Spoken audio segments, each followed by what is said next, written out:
In today's video, I'm going to teach you how to access Notebooklm.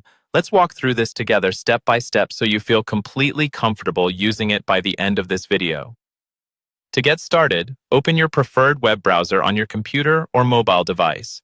This can be any modern browser, like Chrome, Edge, Safari, or Firefox. In the address bar at the top of the screen, type in notebooklm.google.com and press Enter. Make sure you're typing this into the address bar, not a search box, so you go directly to the correct site.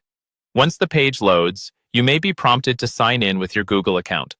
If you're already signed in to a Google service in that browser, Notebooklm might recognize you automatically and skip this step. If not, you'll see a sign-in screen. Here, choose the Google account you want to use, or add a new one if it's not listed. Enter your email and password as you normally would, and complete any extra verification steps if they appear, such as two-step verification.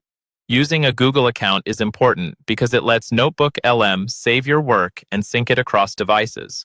After you're signed in, you'll be taken to the main Notebooklm interface. This is your hub for creating and managing notebooks. Take a moment to glance around the page so it feels familiar.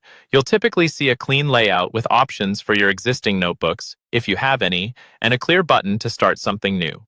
To create your first notebook, look for the button labeled New Notebook. It's usually prominently displayed on the home screen. Click on New Notebook. When you do this, Notebooklm will create a fresh, empty notebook for you to start working in. At this point, you've successfully accessed Notebooklm and created a new notebook.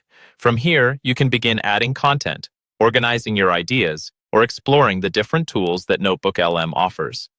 The main thing to remember is that whenever you want to come back, you just revisit notebooklm.google.com, sign in with the same Google account, and open or create a notebook. That's all there is to accessing Notebooklm and starting your first notebook.